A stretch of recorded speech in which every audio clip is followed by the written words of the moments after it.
Folks, we're back for UFC Vegas 92. But first, a couple of little updates for the channel. There's a lot of stuff going on right now. There's a lot of content that's been coming out and has come out this week. We've got the Bare Knuckle Fighting Championships here in my home city of Omaha, Nebraska. So I've been interviewing a lot of the fighters who happen to be either friends or acquaintances of mine. So I've been interviewing some of them, getting some of those up on the channel. So check those out if you haven't already. But also, the live stream that I did with my good buddy T-Dub, that's on the channel for Bellator Paris. We broke that down. If you haven't seen it already, go back and watch that. There's a lot of content. And on the Patreon, patreon.com/130MMA, I have bets for all of these events, whether that be UFC at Vegas 92, Bellator Paris, or the BKFC Fight Night in Omaha. And I know this channel does not often cover Bare Knuckle Fighting Championships. However, I happen to know a lot of people on the card, and some of them are close personal friends of mine.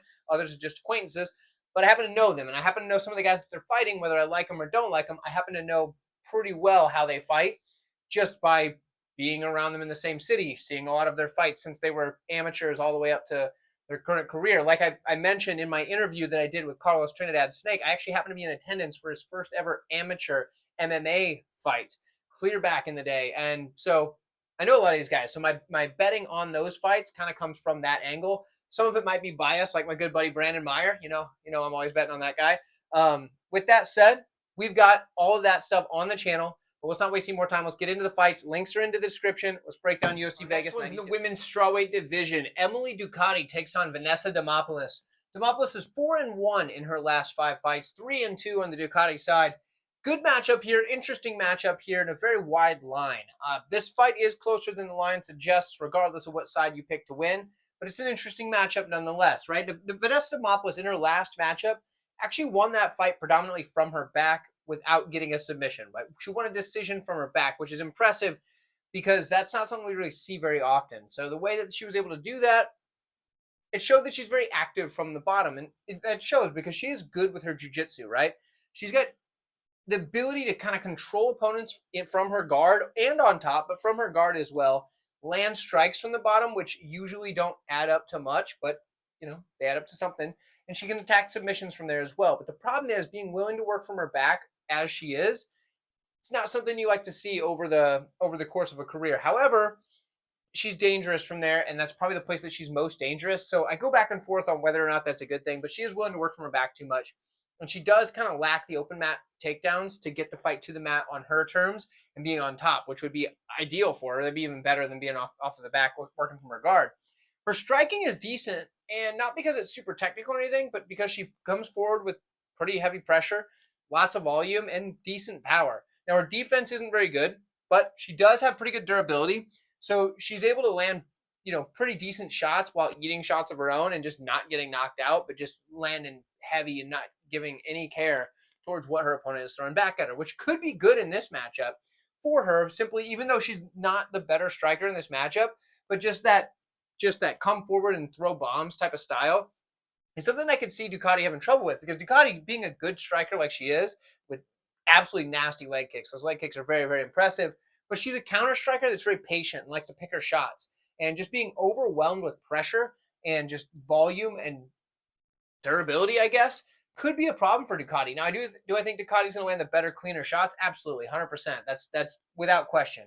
But how is she going to respond to somebody that's just going to zombie forward and try to land bombs while looking for a takedown? I don't know. That's a tricky one for me. I do think Ducote in some matchups can be a little bit too patient and kind of give up minutes, not throwing anything, but I don't think she's going to have the opportunity here. And if she does that, she's going to get just overwhelmed, and Demopoulos will win that way. Something that is going to be on the Ducote side, though, is she does a pretty good takedown defense. She's hard to get to the mat. When you do get her to the mat, you can hold her down, but she is tough to get there. In this one, honestly, the line alone makes me put a bet on Demopoulos. I'm going to give that one out for free. I bet her at plus 315, I think it was, and that's just a crazy line. Demopoulos should not be a 315 underdog, plus 315 underdog. She's 4-1 in her last 5 fights, guys, and she's clearly just getting these wins. So the judges like her for whatever reason, whether she's working from her back or on top, she's getting the judges' decisions.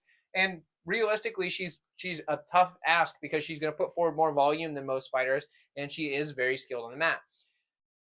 I'm going to just pick her outright, honestly. Vanessa Demopoulos getting the win. I think Ducote is very good, and I think she's probably she's skill for skill.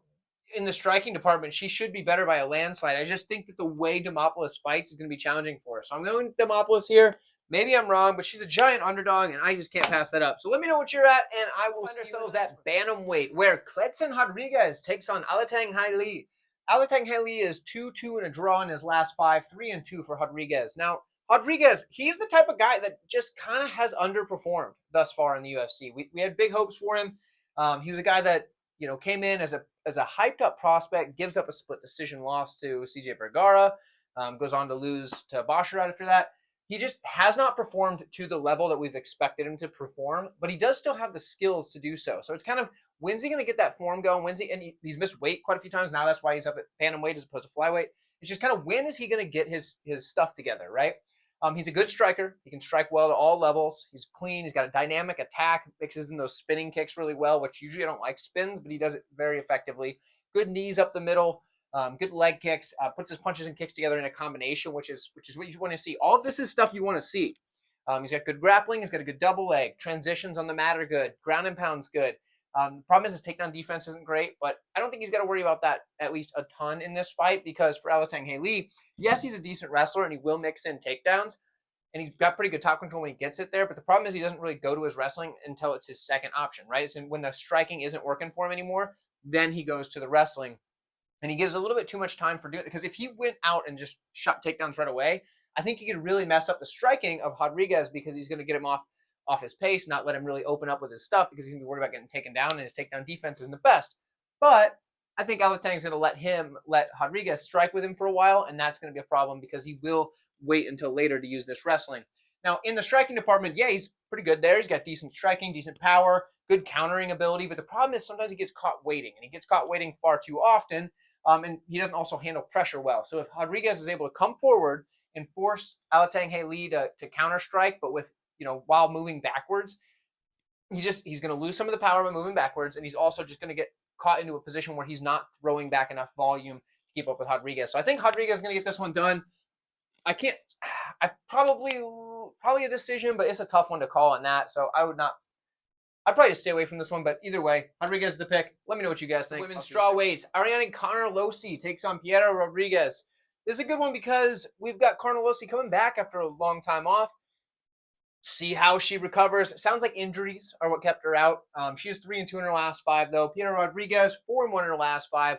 Only 1 loss on the career. Obviously, that's that one in the last 5. So for Carnelossi, she's a physical powerhouse. That is what she is. That's what she uses to get a lot of her stuff going through. Now her striking, it's not the best. It's decent, but it's a lot of power, right? Not the best defense, but just power. Comes forward, built like a brick house. Grappling, kind of similar, right? She has a decent cage push because she can muscle her opponents up against the cage, and she will muscle some takedowns, which is good because she gets the takedown, but is bad because she's doing a lot of work with the physical side of things rather than using that technique, and that will sap your gas tank a little bit faster, having to muscle everything. She's got good ground and pound, but her takedown defense is not so good. So for Carnelossi, she's kind of all offense, no defense, as you see here. On the other side for Rodrigues, she has got decent striking and good boxing combos, but her hands are going to drop as the fight goes on. The hands are just going to keep going lower and lower and lower, and that can be a problem for her because if she gets hit with a power shot from Carnelossi, that's not really what you want. She is very aggressive, and she does put out good volume, so I do like that from her. In the grappling department, she has good takedowns and good takedown defense. So it's going to be hard for Carnelossi just to muscle her to the mat because she does have that better takedown defense and technique. Problem is she struggles to hold her opponents down. So when she does get the takedown, oftentimes they're able to get back to their feet. All in all, though, I think the easy way to look at this is we've got Rodrigues. She's not coming off of a big layoff due to injury. She's got some momentum still, even after that loss in there. She's looked pretty good, and I do think she's going to be the better skilled fighter in this matchup. So I have to go with Rodrigues here, but with that said, Carnelossi, I mean, she definitely could pull one out here. We haven't seen her in, over a year, probably about 2 or something like that, but maybe she's developed, maybe she's getting better, in that time off. Maybe that time away is something that's really helped her out, but I got to go with Rodrigues here. Let me know what you guys think. I'd love to hear from you. Middleweights next. Abus Magomedov takes on Warley Alves in the middleweight division. For Alves, he's 1-4 in his last 5 fights. Hasn't been the best run of his career. 3-2 for Magomedov, couple of losses in a row, kind of looking to bounce back. We'll see how it falls here.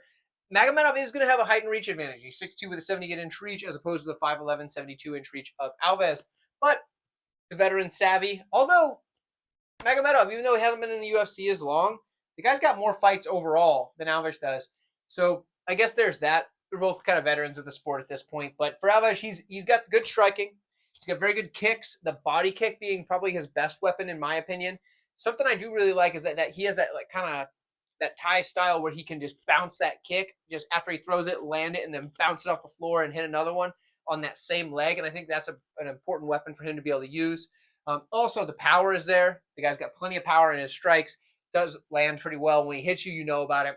Jiu-jitsu is probably his best weapon, though. And with the jiu-jitsu, he's very aggressive to attack the submissions, his guillotine being the best one. But sometimes that does result in him pulling guard, which is not something you really like to see at the UFC level. Pulling guard doesn't often work out for you. Sometimes it does, not often. On the other side, for Magomedov, this guy's a very fast starter who's known to fade pretty quick after that. So he kind of needs to get a win early in a fight so he doesn't just fade as the fight goes on and then just get beaten. He does have very good striking, though, early in a fight. Nasty kicks, kind of that blitzing style where he'll come in, land his blitz, right, or his combinations, and then he'll reset and come back out. Plenty of power, and he can fight well from either stance. In the grappling department, he will mix in takedowns kind of as a change of pace. A lot of times it's after he blitzes in for some strikes, and if it doesn't go the way he wants it to and he doesn't get somebody out of there, he'll then mix in a takedown, get them thinking about the grappling exchanges, things like that.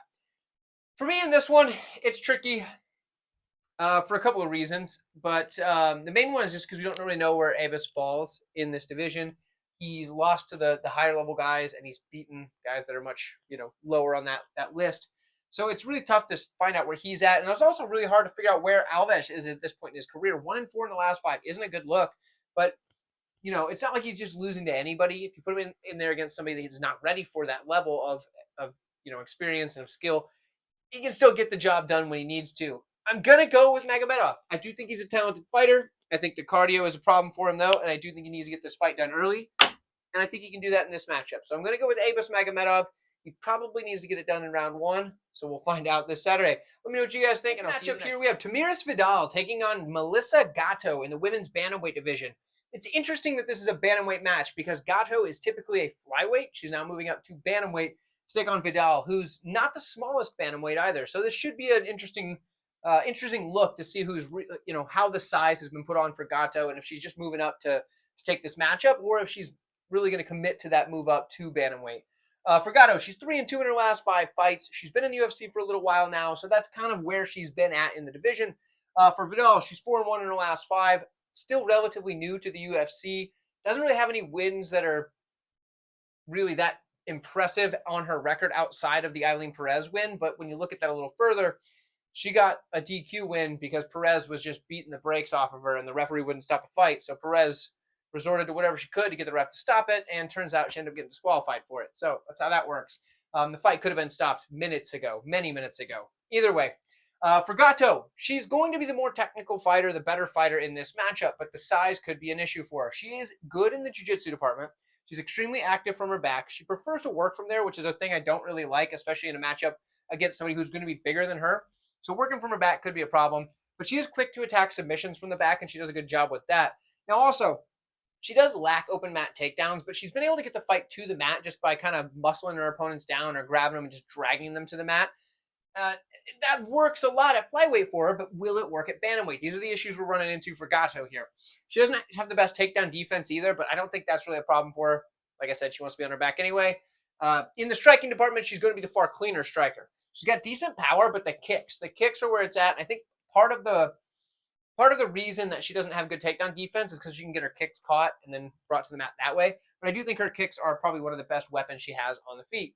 When we look at Vidal, she doesn't have a whole lot of polish and flair on her striking, but she does have decent power, and she's going to come forward when she throws it, right? She's a bigger, stronger girl, so she's going to be able to put some power behind her shots, even if it's not the prettiest and most technical. In the grappling department, her jiu-jitsu, she has decent takedowns against the cage. And, I guess she looks for the submission. I'll give her that. She doesn't always, against higher level people, I don't think she's going to be able to get those submissions, but she does aggressively look for it when she sees an opening. Cardio isn't really there. She does fade as fights go on. That's what happens here. I got to go with Gatto because she's by far the better fighter in this matchup. The size is the only issue I see. So when the line opened, there was a ton of value on Gatto. I think it was like minus 110 apiece. Then Gatto blew all the way up to minus 450, where there was no value on that anymore. And I think it's starting to come back down. Where it settles will kind of give us an idea of where we can be at in this one. But Gatto has to be the pick for the sake of a pick. Let me know what you think in the comments below. Next up is Oumar Sy taking on Turco Tokkos, or George Tokkos, if you're familiar with his career prior to this fight.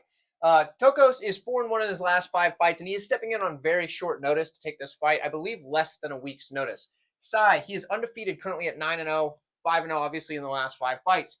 Like I said, short notice fight for Tokkos, which gives him a bit of a disadvantage here for most fighters, but some guys do thrive on that short notice, and some guys do perform better when they have to fight on short notice. I don't know that that's going to be the case here, but it's something to take note of. Either way, for Tokkos, good grappler. That is definitely his primary martial art is, looking for the grappling. Same is going to be for Sy, but we're going to get to that in a minute. For Tokkos, he likes to take advantage of getting his fights to the mat. He'll come in kind of tentative on the feet, but he's got good power, so he can kind of use his striking power to get his way in. But he'll come in, get the takedown, secure position, and then work to advance position. He's got pretty good top pressure while he's doing that. He kind of just takes what's given, right? If you give him the ground and pound, he's going to take that. If you let him get like a head and arm choke, for example, he'll take that. He doesn't go for anything wild, no submissions that are going to give up any positions or scrambles. He's just kind of taking what's given to him, and if that works for him, it works for him. That's kind of his style, and it's worked pretty well, honestly, because 10-3 on the career is a pretty good career. We did see him on the road to UFC get absolutely flattened, so that's a problem. So I do question his durability a little bit, because that is his second knockout loss. His other one did not look very good either. He was dropped and kind of like fell down and kind of started to get back up, and then just rolled to his back like he was going to try to play the guard game. His opponent wanted nothing to do with it.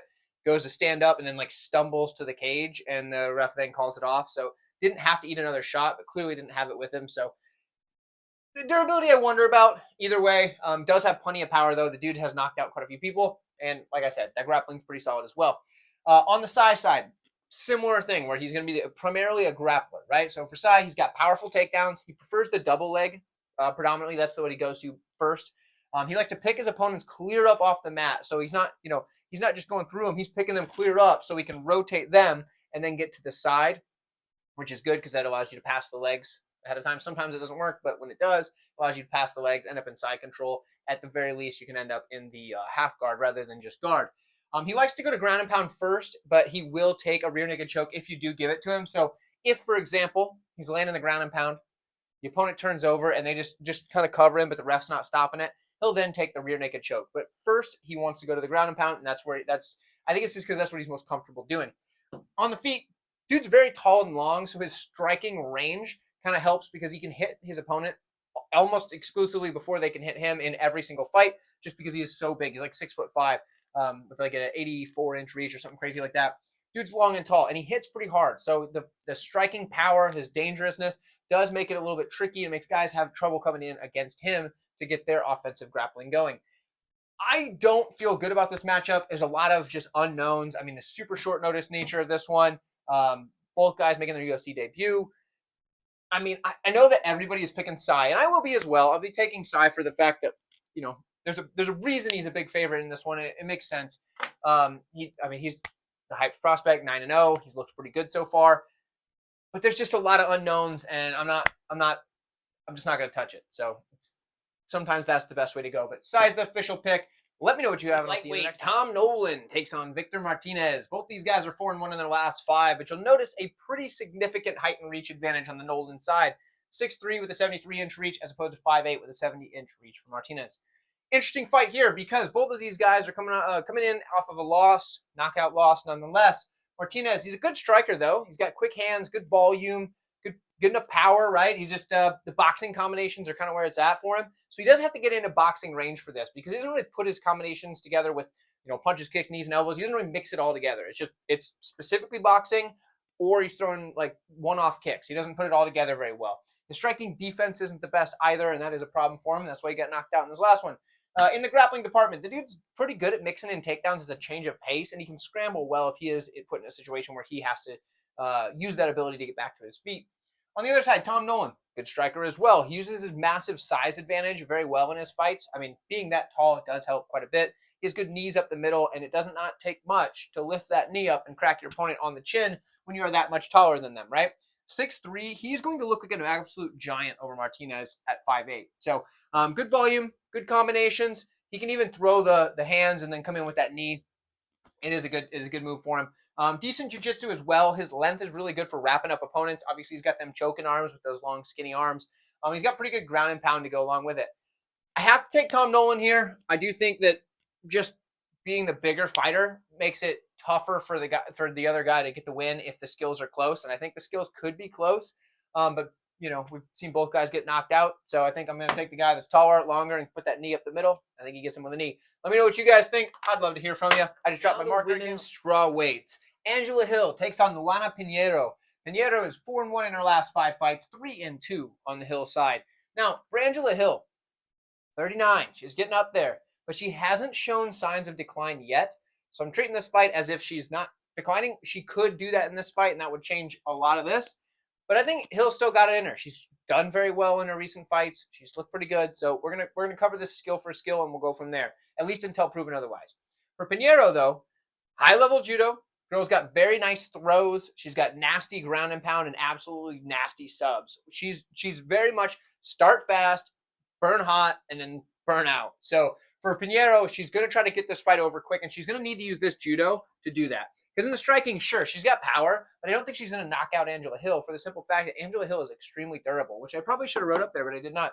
She's extremely durable, and she can take a hit. So for Pinheiro, she needs to maybe use that power to enter and then get the throw, get to the ground, and then try to get the finish either via ground and pound, the ref step in, or via submission. That is her path to victory here. Now, on the Angela Hill side, she needs to avoid that. She does have good takedown defense. She has better cardio. So if she can get past that early storm, probably that first round, maybe even into the second a little bit, but probably the first round, Angela Hill's going to take over. And she has very good striking. She's got good movement, good volume, good combinations, but the power is just not there. So she's going to need to win a decision. She's going to need to outpoint Pinheiro, in my opinion. For me, I think that's what happens. I think Angela Hill survives maybe a dicey early moment in the fight, gets hit pretty hard, or maybe gets thrown down and getting hit on the ground. But she's able to come back second round, third round. She's going to win those two, probably a 29-28 decision. We could see a draw here, though. There's a chance for a 10-8 from Pinheiro in the first round, and then the next 2 rounds are Hill. I could definitely see that. So if you're one of those, really risky level gamblers and you say, you know what, I'm gonna bet a little on the draw, this would be the fight that I would suggest doing that. But I'm going to take Angela Hill, and I'm going to take her to win via decision, 29-28. Let me know what you guys think. Strikers at bantamweight next. Vinicius Salvador takes on Adrian Yanez.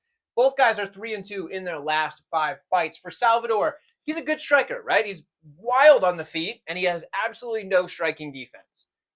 But he's got tons of power, and he can put volume forward, and he can knock just about anybody out. So it's kind of your offense, your defense, right? There's no defense. There's a lot of offense. If he connects with you, you're probably going down. If he doesn't connect with you, you're probably connecting with him, and you can probably do that as often as you like. So that's kind of the give and take that he has there.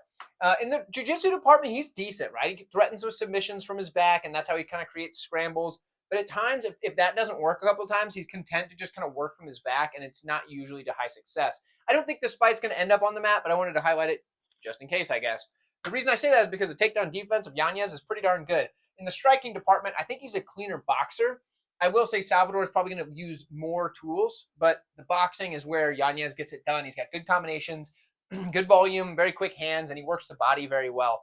Ultimately, I think this is a clear-cut and dry pick. Yanez should be able to get this one done. He could get caught and knocked out. Obviously, that's just kind of a puncher's chance in MMA. But with a guy that's so wild and has plenty of power like Salvador does, the option is there. But I will say Yanez is the better fighter, and I think he should be able to get this one done. Not to mention, this is quite a bit of a step down in competition for him. So let me know what you think. And before we jump into this one fully, do me a solid. Hit that little like button right beneath this video. I do appreciate it quite a bit. It does help the channel a lot. So thank you very much for doing that. We have Ramiz Brahimaj taking on Themba Gorimbo in the welterweight division here. Gorimbo, 3-2 in his last 5. Same thing on the other side for Brahimaj. Now in this one, you'll notice there is a bit of a height and reach advantage on the Gorimbo side. 6'1" with a 77-inch reach, as opposed to 5'10" with a 73-inch reach. Now let's start with Gorimbo here. He guy's a good striker. He's got good forward pressure, countering ability. Very good kicks, and he's able to use his range well, even while moving forward. He is long and lanky, as you see by the height and reach advantage, like I pointed out. So he does a good job at that. His grappling's pretty good as well. He has decent takedowns. On top, he's good anyway. He's got good ground and pound. He's very much submission over position, which isn't ideal in certain situations, especially in this matchup. And he's not as good off of his back. So if he does end up on his back in this matchup, he's probably toast, and he's probably getting subbed. Because he's going against Ramiz Brahimaj. So Brahimaj, the guy's a decent striker, but it's really just set up by his grappling threat, which we'll go over in a moment. He has decent enough power too, and especially when you're worried about the takedown, that can open up those shots. But he's going to have to close a lot of distance to be able to do that. In the grappling department, he has good takedowns. Attacks the sub aggressively, and he can do that from the top position or from his back. So for Brahimaj, if he gets this fight to the mat, he's very dangerous, at least early on. All of his wins, all 10 of them have come by submission. I believe, was it 9 of them are in the first round? I could be wrong about that, but I believe 9 of them are in the first round. So if he wins, it's probably a first-round sub. Now, his cardio fades pretty hard. He's also been out for a long time with, I believe it was a back injury. So that's also not something you want to see for the Brahimaj side. I do think that him winning in round 1 with the submission is very live, but ultimately I think Gorimbo is going to win this fight, and he probably gets the knockout, possibly even in round 1. I'm going to say Gorimbo is able to crack him at range. Brahimaj is going to be trying to get his footing back, shake off some of that rust. It's been a long time since he's been in there, and I think Gorimbo is going to be able to crack him, start a little bit quicker, and just kind of use his superior size and power and range on the feet. And I'm going to go with Gorimbo to get this one done in a fight that I didn't expect to see. So there we go. I'll let you guys, let me know what you guys think in the comments below. I didn't drop my marker this time. I'll see you guys. Welterweight, where Carlston Harris takes on Chaos Williams. Williams is 3-2 in his last 5. Harris is 4-1. Guys, this is the co-main event. Real quick reminder, like the video, but also I wanted to point out a couple of things. This week, I've done a lot of interviews for the BKFC fights here in Omaha, Nebraska. That is where I'm from, if you don't know that. And I've got some bets up on the Patreon as well, so if you want to check that out, patreon.com/138MMA for BKFC. I don't normally cover BKFC. I don't normally do that. But a lot of my people that I know, a couple of my personal friends, but a lot of people I know are fighting on that card. So I feel like I've got a little bit more insight than I normally would for a BKFC event. So I do have that up there. And I just want to make sure that you guys know to check out those interviews. They're good. They're fun. And I'd like to get some exposure to some of the guys that I know on that card. So check them out. They're relatively short and they're relatively exciting. So I know you guys are just here for the picks, but you might be able to get some information about their fights, potentially make a bet based on that by watching those interviews. But either way, here we are. Let's break down this fight. We have Carlston Harris, Chaos Williams. Like I said, Carlston Harris, 4-1 in the last 5. That only loss coming to Shavkat Rakhmonov. And a lot of people are questioning his durability because he was knocked out by Shavkat. He got kicked in the head, and Shavkat's a beast. So he's durable, if you ask me, okay? The only loss, Shavkat in his last 5 fights. Think about that for a minute. Carlston Harris is the underdog here. Just keep that in mind. He was a good striker, plenty of power, plenty of volume, but he's a bit wild, kind of has that weird overhand style when he throws his punches, but he cracks. The dude can crack. He's a much better grappler than he is striker, but he's a decent striker. Like I said, he's pretty good. But the grappling's where it's at. Large toolbox, very, very skilled with that body lock takedown. He's got very opportunistic subs, and especially the front chokes. The anaconda, even in more specific, right? That anaconda choke, absolutely nasty. So for me, Carlston Harris, if he can get Chaos Williams to even duck his head just to get out of the way of a strike, that front choke series is there, and I can see that being for Harris.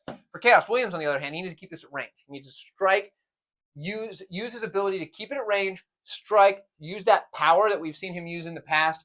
Good leg kick to kind of slow the movement of a guy like Harris. And if he can do that and make Harris not get in wild and turn it into a brawl, because if it turns into a brawl, Harris can snatch up a submission from the standing position. Harris could knock him out.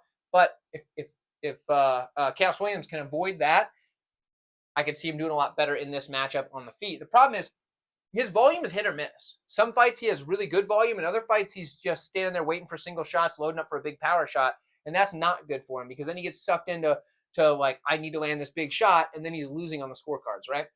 He's grappling. He's got decent wrestling, really solid takedown defense. On the regional scene, he showed that he can get takedowns, but he hasn't really done that in the UFC. Probably doesn't want to do that here either. Good ground and pound if he does end up on top.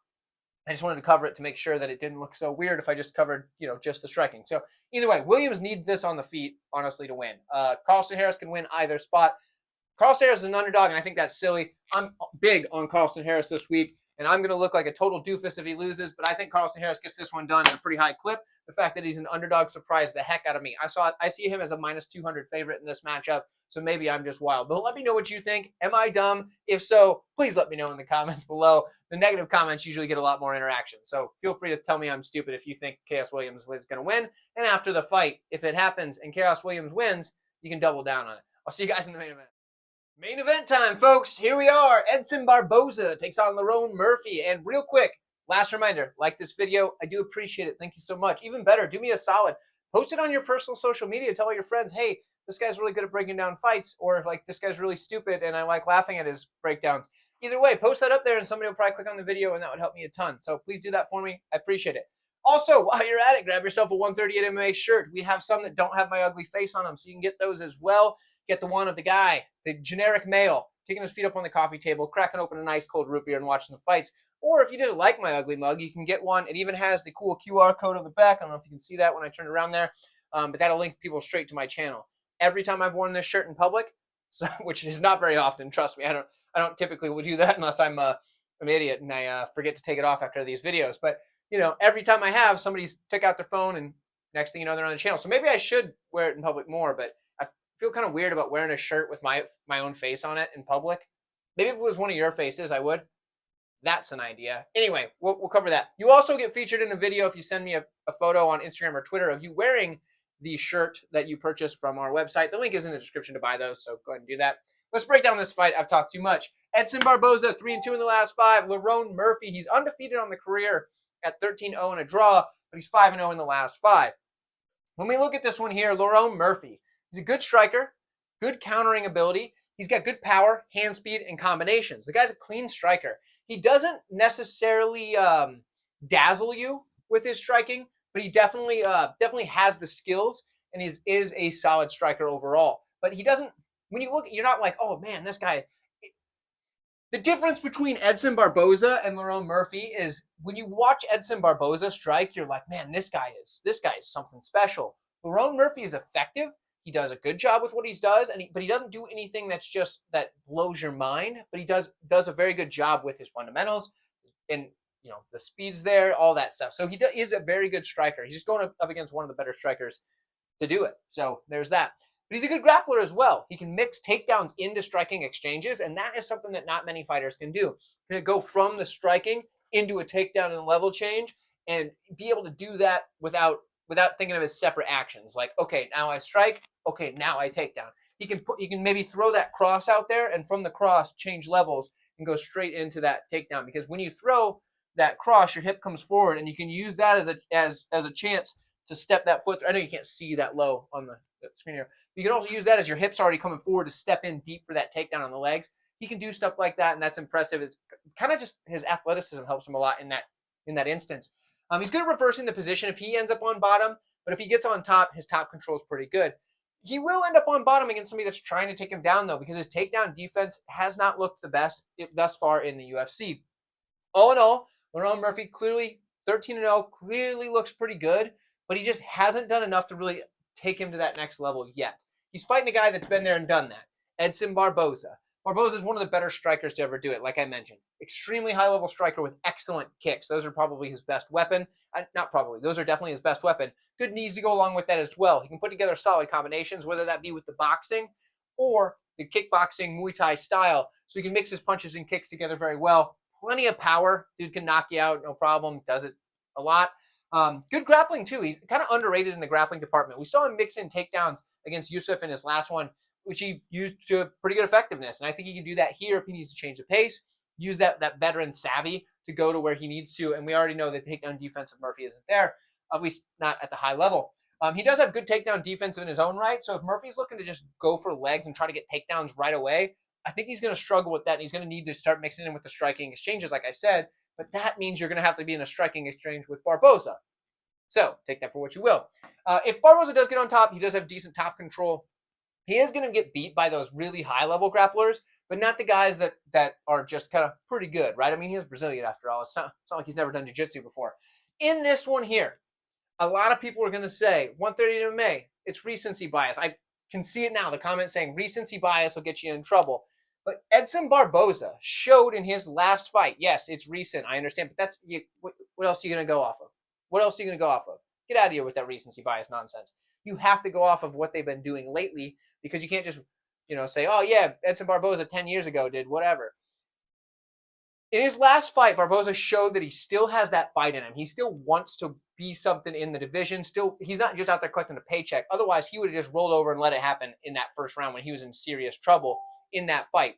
He instead fought through it, pressed on, and then won a 5-round decision and looked pretty darn solid doing so.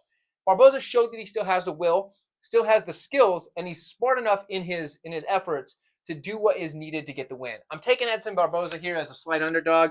I think he has more than enough tools to get this one done. But I also won't be surprised if Murphy can edge it out. I mean, over 5 rounds is going to be tricky for him, but I could see him using those striking exchanges to get to the takedowns and get the takedown as the fight goes on. But he's going to be in so many dangerous positions. I've got to side with Edson Barboza. But let me know what you think.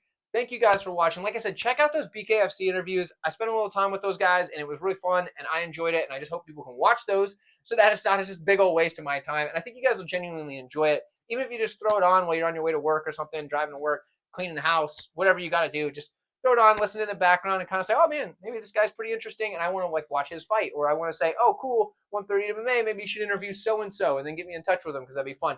Let me know, guys. I'll talk to you guys soon, and I'll see you next time.